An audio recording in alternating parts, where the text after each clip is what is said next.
Chinedu Okafor was one of the richest men in Lagos. He had everything: wealth, power, and a beautiful fiancée he planned to marry.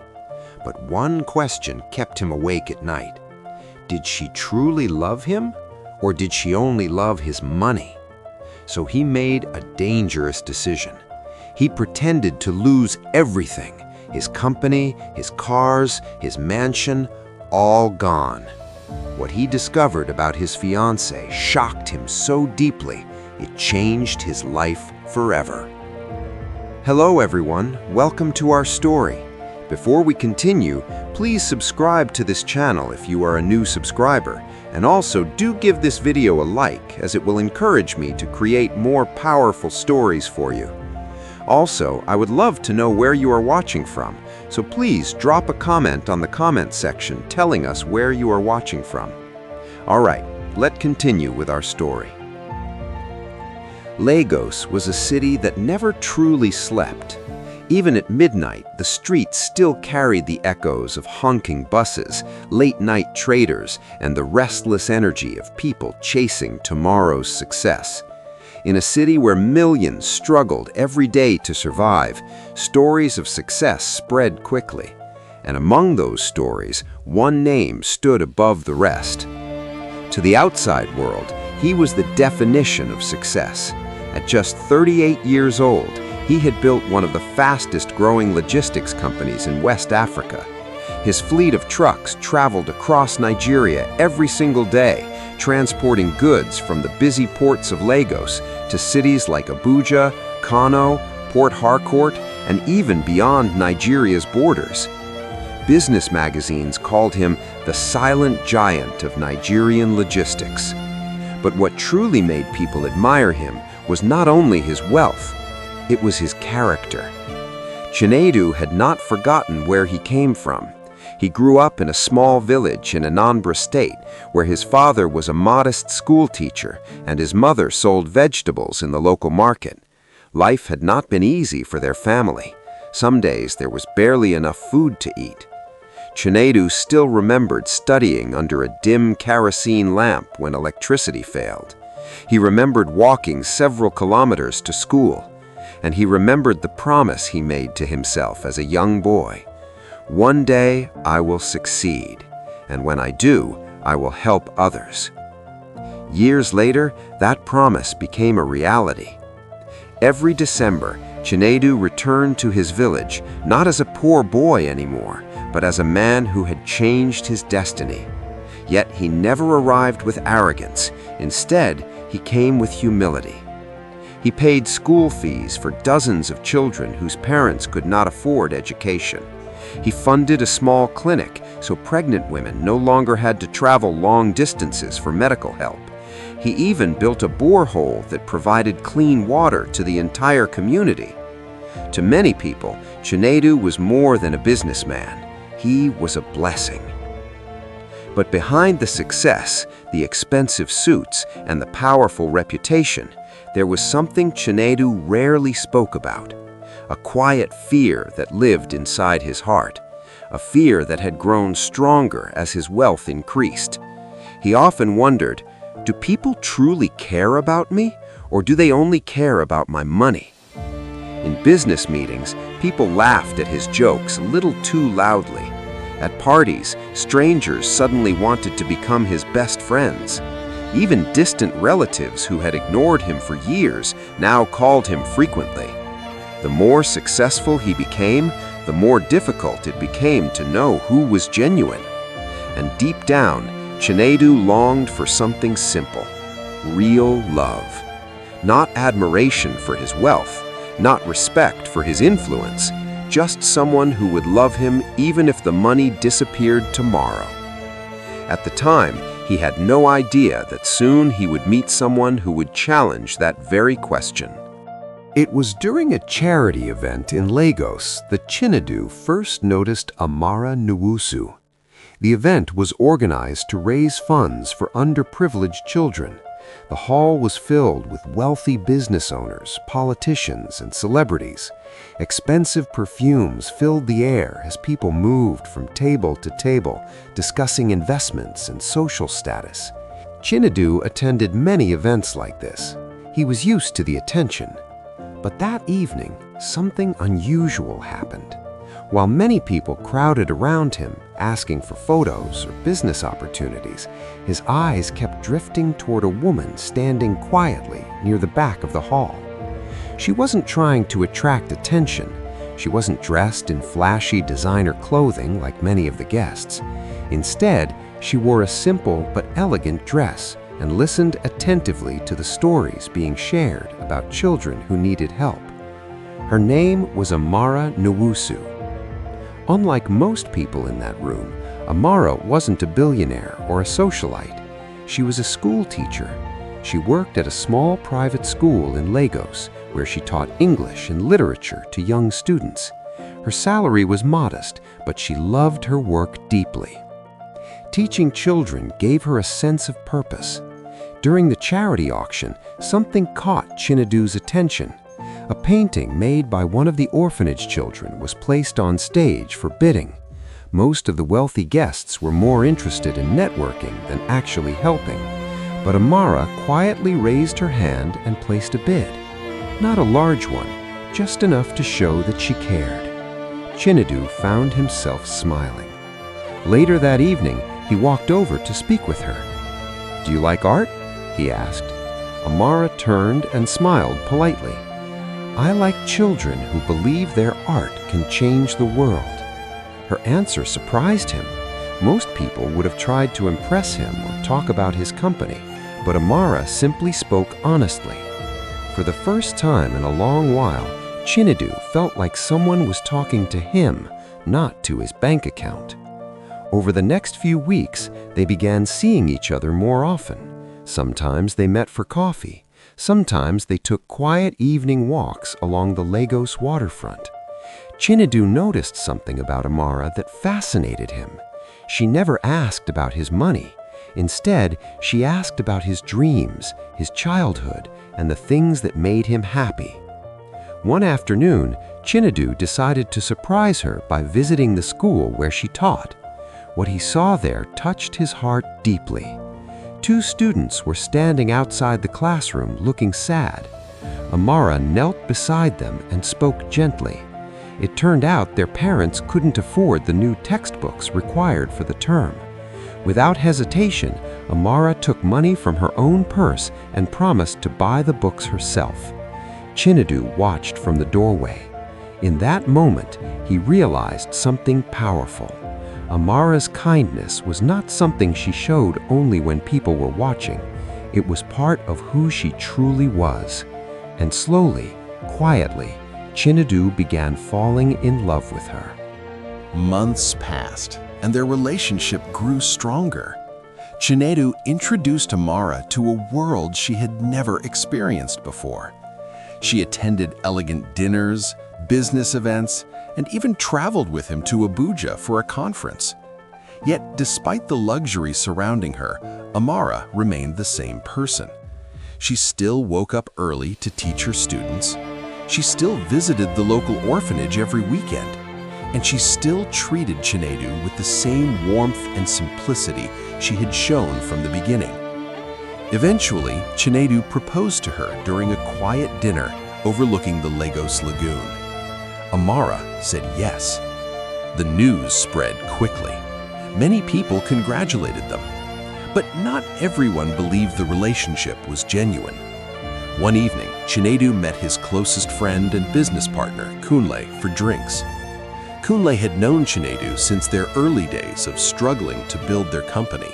He was loyal, but he was also brutally honest. After listening to Chinedu talk about his wedding plans, Kunle leaned back in his chair and sighed. "Bro, can I ask you something?" Chinedu nodded. Kunle looked serious. "Are you sure she loves you or for the life you can give her?" Chinedu frowned. "That's not fair, Kunle." "I'm just being honest," Kunle replied calmly. "Money changes how people behave, sometimes even good people." Chinedu didn't like the conversation, but the words stayed in his mind.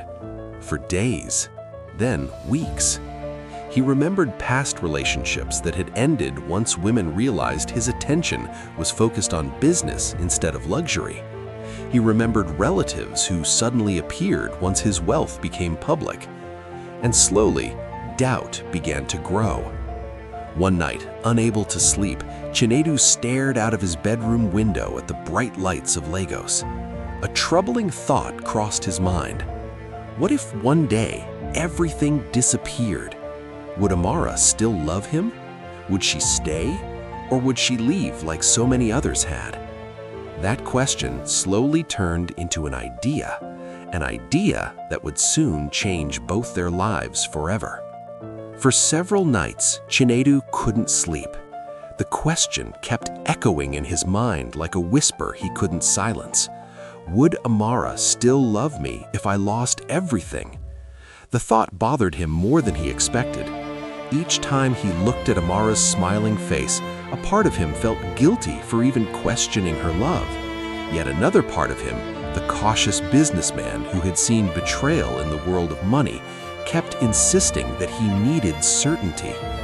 One evening, Chinedu invited his friend Kunle to his house. The two men sat on the balcony overlooking the glowing skyline of Lagos. Below them, the city moved endlessly. Cars crawling through traffic, street vendors shouting for customers, motorcycles weaving between buses. Kunle noticed that Chinedu seemed unusually quiet. "You've been thinking about what I said, haven't you?" Chinedu sighed deeply. "I hate to admit it, but yes." Kunle leaned forward. "So what are you going to do?" Chinedu stared into the distance for a long moment before finally speaking. "I'm going to find out the truth." Kunle raised an eyebrow. "How?" Chinedu turned to him slowly. "I'm going to make it look like I lost everything." Kunle nearly spilled his drink. "Are you serious?" "Yes." Kunle shook his head. "Chinedu, that's risky. You're talking about lying to the woman you want to marry." "I'm not doing it to hurt her," Chinedu replied quietly. "I'm doing it because I need to know the truth before I marry her." Kunle remained silent for a moment, thinking. Finally, he said, "If you're going to do this, you have to do it properly. It has to look real." And that was how the plan began. Over the next few weeks, Chinedu slowly prepared the illusion. He arranged for fake news about financial trouble in his company. Some trucks were temporarily moved off the road. Investors were told a convincing story about major losses. To anyone watching from the outside, it looked like his business empire was collapsing. But the most difficult part of the plan was still ahead: telling Amara. It was a quiet afternoon when Chinedu finally called Amara. His voice sounded different, heavy, almost broken. "Amara, can we meet today? It's important." She immediately sensed something was wrong. "Of course," she replied. "Where are you?" They met at a small restaurant they had visited many times before. Normally, Chinedu would arrive in one of his luxury cars, driven by his chauffeur. But that day, he came alone in a simple ride-hailing car. When Amara saw him sitting there, something about his expression frightened her. His shoulders looked tense. His eyes seemed tired. She sat down quickly. "Chinedu, what happened?" For a moment, he struggled to speak. Then he took a deep breath. "Amara, my company is in serious trouble." Her heart began to race. "What do you mean?" "The investors pulled out, the banks froze my accounts, and some of our biggest contracts collapsed." Amara stared at him, trying to understand. "So what does that mean?" Chinedu lowered his voice. "It means I've lost almost everything." The words hung in the air like a storm cloud. For several seconds, Amara said nothing. Chinedu watched her carefully. This was the moment he had been waiting for. Would she panic? Would she regret being with him? Would she start thinking about the future she had imagined with a wealthy husband disappearing? But instead of anger or disappointment, Amara simply reached across the table and gently held his hand. Her voice was soft. "Chinedu, are you okay?" The question caught him completely off guard. "Yes, I think so." "Are you safe?" she asked again. He nodded slowly. Amara exhaled with relief. "Then we'll figure everything else out." Chinedu frowned slightly. "You don't understand, Amara. I'm not just talking about losing money. I mean everything. The house, the cars, the company. It could all be gone." Amara squeezed his hand. "Money can come back." She looked directly into his eyes. "But you cannot." Then she said something that Chinedu would remember for the rest of his life. "Even if you lose everything, you will never lose me." For the first time since starting the test, Chinedu felt his chest tighten with emotion. But the experiment was not over yet. In fact, it had only just begun. Within the next few weeks, Chinedu began living the life he had pretended to fall into.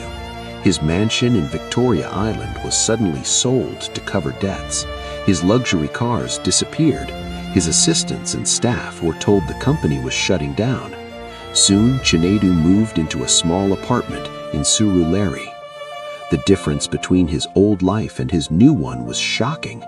Instead of waking up in a large bedroom overlooking the ocean, he now woke up to the sound of street vendors shouting outside his window. Instead of expensive restaurants, he ate simple meals from nearby food stalls. Instead of drivers waiting outside his house, he now used public transport like millions of Lagos residents. For the first time in many years, Chinedu experienced what ordinary life felt like again. And something interesting began to happen. People started disappearing from his life. Friends who once called him every day suddenly became busy. Business partners stopped replying to his messages. Even some relatives stopped visiting.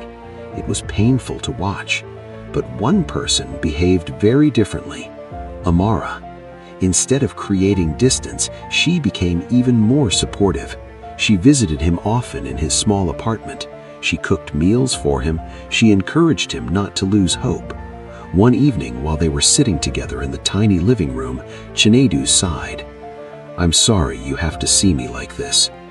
Amara looked confused. "Like what?" "Like a failure." She shook her head immediately. "You're not a failure." "But I lost everything," he replied quietly. She smiled gently. "No, you didn't." Chinedu looked at her. "What do you mean?" Amara placed her hand over his heart. "You still have this." He frowned. "My heart?" "Yes," she laughed softly. "You're still the same man who helps people, the same man who cares about others. Money didn't create that." Then she added something that surprised him. "In fact, maybe this is a blessing." Chinedu looked shocked. "A blessing?" "Yes," she smiled. "Now the world will see who truly cares about you." Chinedu felt a strange mixture of emotions, guilt, gratitude, and a growing realization that this test might reveal more he expected. Because the more time passed, the more Amara proved something powerful. Her love was not connected to wealth. It was connected to who he was.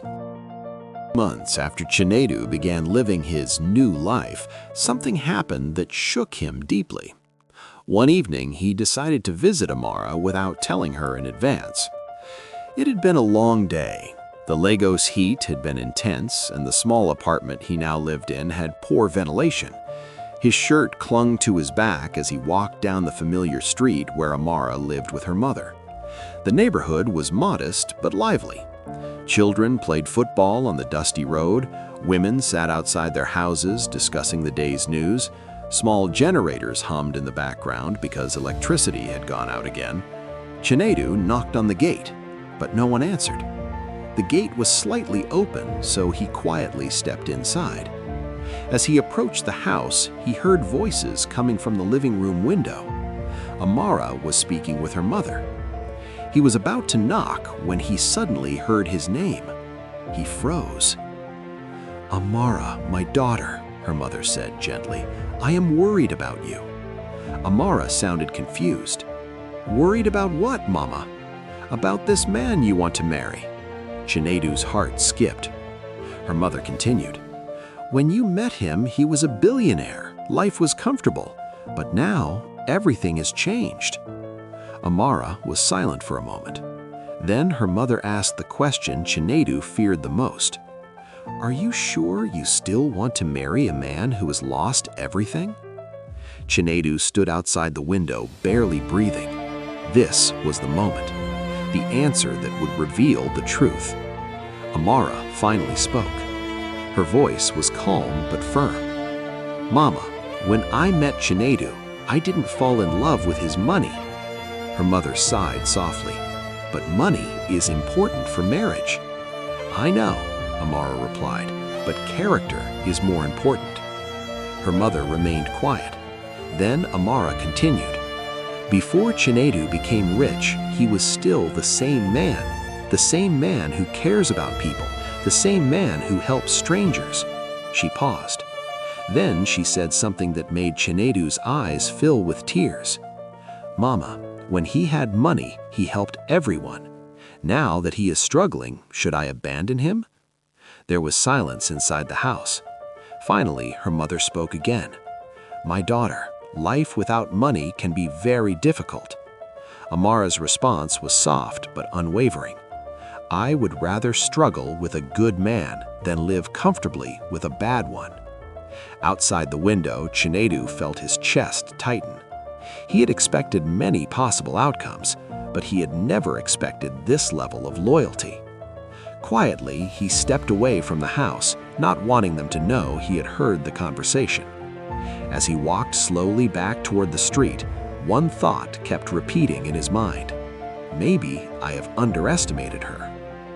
As the months passed, Chinedu continued his test, but something unexpected began happening. Living a simple life again started to remind him of his past. He remembered the days when he struggled to build his first business, the sleepless nights, the rejections from banks, the humiliation of being ignored by wealthy investors. Yet this time, there was one major difference. He was not alone. Amara stood beside him every step of the way. One Saturday afternoon, she visited his apartment carrying a small bag of groceries. "Guess what?" she said cheerfully. "What?" Chinedu asked. "I cooked your favorite soup." He laughed softly. "You didn't have to do that. I wanted to." They sat together in the small kitchen, eating quietly. But Chinedu noticed something. Amara looked more tired than usual. Her eyes seemed slightly heavy. "You've been working too hard," he said. She shook her head. "I'm fine." But Chinedu could sense something was different. Over the next few weeks, he began noticing small details. Amara sometimes arrived very late in the evening. Other times, she looked exhausted. Once or twice, she even canceled their plans. At first, he thought it was simply because of her teaching job, but the truth was much deeper. One evening, Chinedu decided to follow her after work, not because he didn't trust her, but because he was worried. Instead of going home after school, Amara boarded a bus heading towards another neighborhood. Chinedu followed from a distance. Eventually, she stopped in front of a small tutoring center. Through the window, he saw her sitting with several children teaching them mathematics and English for hours, late into the evening. Chinedu felt confused. Why was she working an extra job? He didn't understand. But soon, he would discover the reason, and it would break his heart. One night, after finishing her tutoring session, Amara returned to Chinedu's apartment. She looked exhausted. Her hair was slightly messy, and her shoulders seemed heavy. Chinedu couldn't keep the question inside any longer. "Amara, where have you been going every evening?" She froze. For a moment, she looked surprised. "How do you mean?" "I know about the tutoring job." Her eyes widened. "You followed me?" "I was worried." Amara sat down slowly. She looked embarrassed. "You didn't have to hide it from me," Chinedu said gently. She remained silent for several seconds. Finally, she spoke. "I didn't want you to feel bad." "Feel bad about what?" Amara hesitated. Then she walked to her bag and pulled out a small envelope. Inside were several bundles of carefully saved money. Chinedu frowned. "What is this?" Amara took a deep breath. "I've been saving." "For what?" Her answer came softly. "For you." Chinedu stared at her in confusion. "What do you mean?" Amara smiled gently. "I know losing your company has been hard for you, but I also know you're talented. You built one successful business before. You can do it again." Chinedu's chest tightened. "So you took another job just to save money for me?" Amara nodded. "I wanted to help you start again." For a moment, Chinedu couldn't speak. All the guilt he had been suppressing suddenly crashed into him. This woman believed he had lost everything, and instead of leaving him, she was secretly working extra hours to help rebuild his life. Tears filled his eyes. At that moment, Chinedu knew something with absolute certainty. The test had gone far enough. Amara had already proven what he needed to know. Her love was real, and the next thing he needed to do was tell her the truth. For the next few days, Chinedu struggled with his thoughts. Every time he looked at Amara, he felt a mixture of admiration and guilt. He had started this test because of doubt, but now the doubt had disappeared. What remained was a painful realization. Amara had been sacrificing her time, her energy, and her comfort, all for him. One evening, Chinedu called Kunle. "Bro," he said quietly, "I think the test is over." Kunle laughed lightly. "What happened?" Chinedu explained everything: the tutoring job, the money she had been saving, and the conversation he overheard between Amara and her mother. When he finished, Kunle became silent. Finally, he said softly, "You found a rare woman." "Yes," Chinedu replied, "and now I feel terrible for doubting her." "So, what are you going to do?" Chinedu looked out the window at the busy Lagos street below. "I'm going to tell her the truth." Kunle chuckled. "You better prepare yourself. She might be angry." Chinedu smiled slightly. "I deserve that." But deep inside, he hoped Amara would understand why he had done it. 2 days later, he asked Amara to meet him at a quiet location along the Lagos waterfront. It was the same place where they had once spent hours talking about their dreams. When Amara arrived, the evening sky was glowing with shades of orange and purple as the sun slowly sank behind the horizon. She smiled when she saw him. "You sounded serious on the phone. Is everything okay?" Chinedu took a deep breath. "Amara, there's something I need to tell you." She immediately sensed the weight in his voice. "What is it?" Chinedu paused. Then he finally said the words that had been building inside him for months. "I didn't lose my company." Amara blinked in confusion. "What do you mean?" "The bankruptcy, the financial collapse, it wasn't real." Her expression slowly changed. "You're saying you never lost your money?" Chinedu nodded slowly. "It was a test." For several seconds, Amara simply stared at him. The wind from the ocean moved softly around them. Then she stepped back slightly. "A test?" she repeated. "Yes." Her voice trembled. "You pretended to lose everything just to see if I would stay with you?" Chinedu lowered his head. "Yes." For a moment, Amara said nothing. The silence felt heavy. Finally, she spoke again. "You didn't trust me." Her words were not angry. They were hurt. Chinedu stepped forward. "It wasn't that simple. My whole life I've seen how money changes people. I've seen friendships disappear when wealth disappears. I've seen love turn into betrayal. His voice grew softer. I needed to know the truth before building a future with you. Amara looked at him carefully. Then she asked a simple question. And now? Chinedu's eyes filled with emotion. Now I know. Chinedu slowly reached into his pocket. From it, he removed a small box. Amara looked surprised. What is that? Chinedu opened the box, revealing a beautiful ring. But this time, the ring was not about wealth or status. It symbolized something deeper: trust. He knelt down slowly. Amara Nuwosu, I know I made a mistake by doubting you. His voice trembled slightly. But these past months showed me something I will never forget. He looked directly into her eyes. When you thought I had nothing, you still gave me everything. Amara's eyes began to fill with tears. Chinedu continued, You worked extra hours to help me rebuild my life. You defended me when others questioned me. And you stayed beside me when it would have been easier to walk away. He took a deep breath. So today, I want to ask you again. He held up the ring. Will you still marry me? For a moment, Amara said nothing. Then she laughed softly through her tears.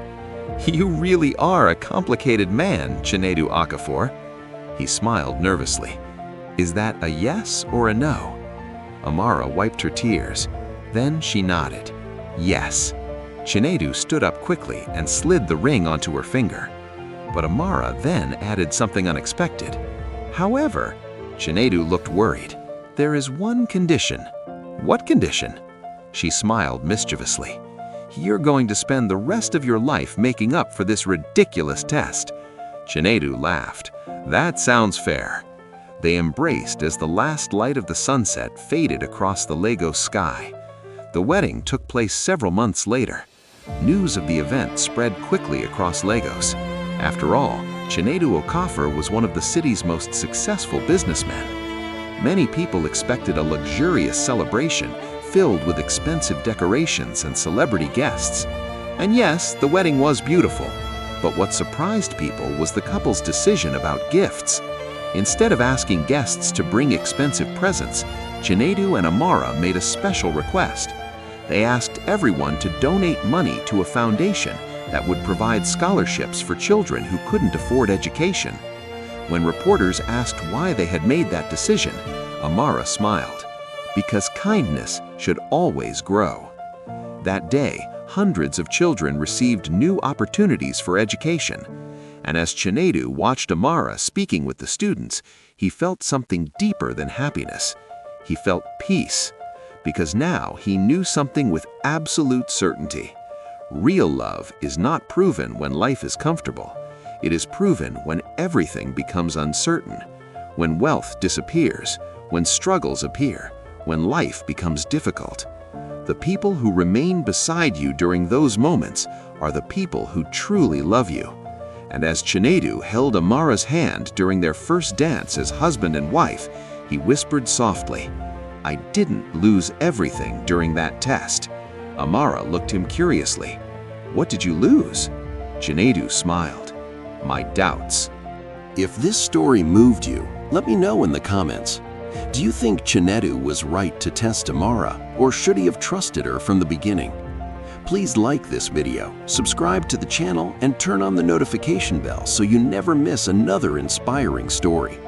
And don't forget to share this video with someone who believes that genuine love still exists.